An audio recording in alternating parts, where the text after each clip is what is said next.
Hello friends, आज हम बात करेंगे लिनोलिक एसिड का इन्फ्लेमेशन पर क्या रोल होता है।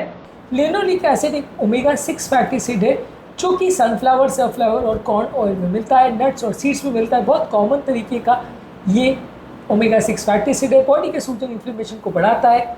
ये किस तरह से काम करता है और क्यों इसकी इंपॉर्टेंस है और क्यों इसका ध्यान रखने की आवश्यकता है, आज इस पर बात करेंगे ताकि ओवरऑल एक अंडरस्टैंडिंग बन पाए, आपको समझ में आ पाए इसकी इंपॉर्टेंस और क्या क्या खाद्य पदार्थों में ये है या नहीं, इस पर आप ध्यान दे पाएँ।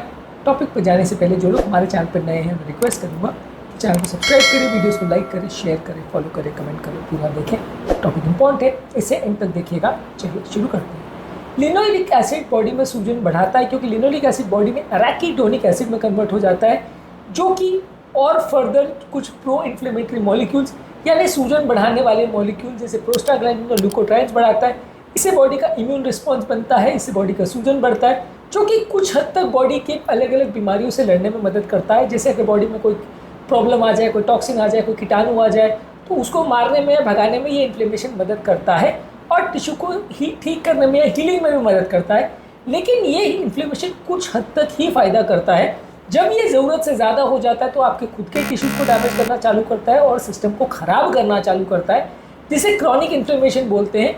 और ये ओवर प्रोडक्शन जब होने लगता है तो नुकसानदायक है। यानी सीमित मात्रा में यदि एराकीडोनिक एसिड या लिनोलिक एसिड आप ले रहे हो तो ठीक है, वो बॉडी के सूजन और इन्फ्लेमेशन में मदद करेगा, तो नुकसानदायक नहीं है।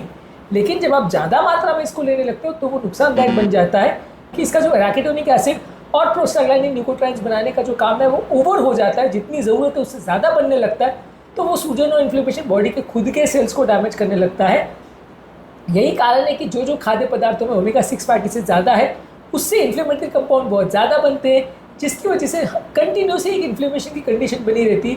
नॉर्मली इन्फ्लेमेशन सिर्फ थोड़ी देर के लिए रहना चाहिए, फिर ठीक हो जाना चाहिए, लेकिन इन कंडीशंस में इन्फ्लेमेशन बनता है। और ये इन्फ्लेमेशन सिर्फ छोटी प्रॉब्लम नहीं है, ये हार्ट अटैक, लकवा, diabetes, arthritis, inflammatory bowel disease, obesity, बहुत सारी कंडीशंस का ये इंपॉर्टेंट मार्कर है। बहुत सारी कंडीशन में बढ़ता है और बहुत सारी कंडीशन में ये इंपॉर्टेंट रोल प्ले करता है।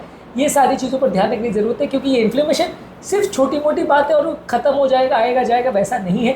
बॉडी की बहुत सारी बीमारियों में इसका रोल है और जितना ज़्यादा इन्फ्लेमेशन होगा उतनी बीमारियाँ होंगी। हार्ट को, लिवर को, ब्रेन को, किडनी को, लंग्स को, बहुत सारी बीमारियों में इसका सिग्निफिकेंट रोल है। इसलिए ये ओमेगा 6 फैटी एसिड जो बॉडी में जाता है लिनोलिक एसिड के फॉर्म में, वो बहुत ज़्यादा नुकसानदायक है, क्योंकि ये बहुत ज़्यादा मात्रा में जा रहा है। यदि बहुत थोड़ी मात्रा में जा रहा है तो काम चलेगा, नुकसान नहीं करेगा, फ़ायदा करेगा। लेकिन बहुत ज़्यादा मात्रा में क्योंकि जाता है तो वो नुकसान। वैसे तो लिनोलिक एसिड एक इसेंशियल फैटी एसिड है जिसको बॉडी खुद नहीं बना सकता है, इसको बाहर से लेना पड़ता है। और ये कोशिकाओं का यानी सेल मेम्ब्रेन का स्ट्रक्चर बनाता है, स्किन का बैरियर बनाता है और ग्रोथ और डेवलपमेंट के लिए ज़रूरी है। इसीलिए जब बॉडी में ओमेगा 3 और ओमेगा 6 फैटी एसिड अगर सीमित मात्रा में हो तो बैलेंस्ड इनका एक नेचर अगर रहता है तो ओमेगा 3 और ओमेगा 6 अच्छे से काम करते हैं। नॉर्मली एक राइट बैलेंस मेंटेन रहना चाहिए, जिसमें omega 3 to omega 6 fatty acid का रेशियो 1:4 यानी 4 गुना ओमेगा 6 और 1 टाइम्स ओमेगा 3 मैक्सिमम इतना तक ही रहना चाहिए, ताकि हेल्दी इन्फ्लेमेशन का लेवल रहे। ओमेगा 3 जो है वो फैटी फिशेज जैसे salmon, mackerel, tuna, sardine fishes में होता है, फ्लैक्स सीड्स और अखरोट में होता है। और ये लिनोलिक एसिड जो है वो ओमेगा 6 फैटी एसिड में होता है, ये इन्फ्लेमेशन बढ़ाता है। ओमेगा 3 जो है इन्फ्लेमेशन नहीं बढ़ाता है। नॉर्मली इनका रेशियो 4:1 रहना चाहिए, यानी 6 जो है वो 4 गुना मैक्सिमम तक रहना चाहिए ओमेगा 3 के कंपैरिजन में। लेकिन ज़्यादातर केस में ये 4:1 से कई गुना ज़्यादा बढ़ जाता है, 15-20 गुना ज़्यादा बढ़ जाता है, तब ये प्रॉब्लम करता है। और जितना ज़्यादा इम्बैलेंस होगा उतना ज़्यादा बॉडी में सूजन और इन्फ्लेमेशन करने वाली चीज़ें बढ़ेंगी, उतना प्रॉब्लम होगा। जितना ज़्यादा आप सीड ऑयल्स लेंगे, प्रीफर्ड और प्रोसेस फूड प्रोडक्ट्स लेंगे, उतना ज़्यादा बढ़ेगा। कंपैरेटिवली आप जब नेचुरल सोर्सेज लेते हैं जैसे olive oil, avocado, nuts, seeds, fatty fishes, ये आपका बैलेंस को मेंटेन करने में मदद करता है। ये ओमेगा 3 फैटी एसिड देता है, तो कंपैरेटिवली आपका बैलेंस मेंटेन रहता है।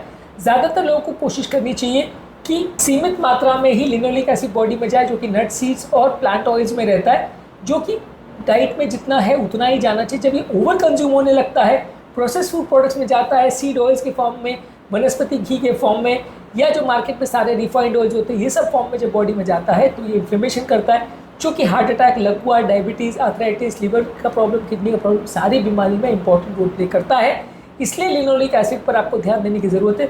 और यही कारण है कि हम घी को या बटर को रिफाइंड ऑयल से बेटर बोलते हैं, क्योंकि बटर और घी में रिफाइंड ऑयल्स के कंपैरिजन में ये लिनोलिक एसिड नहीं होता। बटर और घी में ये ओमेगा 3 फैटी एसिड्स ही कंपेरेटिवली ज़्यादा होता है, ओमेगा 6 फैटी एसिड लगभग नहीं होता है, इसीलिए वो सूजन नहीं करता है, इसलिए वो सूजन कम करता है। जब रिफाइंड ऑयल्स लेते हैं तो उसमें ये ओमेगा 6 फैटी एसिड भर भर के रहता है, जिसकी वजह से वो सूजन करता है, जिसकी वजह से वो बहुत सारी बीमारियाँ करता है। ये 6 और 3 के रेशियो को बैलेंस करना ज़रूरी है। जब आप बैलेंस नहीं करोगे बहुत सारी बीमारियाँ होगी, और जितना ज़्यादा प्रोसेस्ड ऑयल या रिफाइंड ऑयल्स लोगे उतना ज़्यादा बीमारी होगी।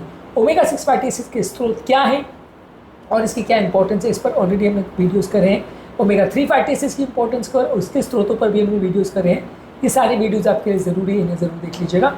उम्मीद करूँगा कि आज के टॉपिक में कुछ नई बातें जानने को मिली होगी। जो लोग हमारे चैनल पर नए हैं, मैं रिक्वेस्ट करूँगा चैनल को सब्सक्राइब करें, वीडियोज़ को लाइक करें, शेयर करें, फॉलो करें, कमेंट करें।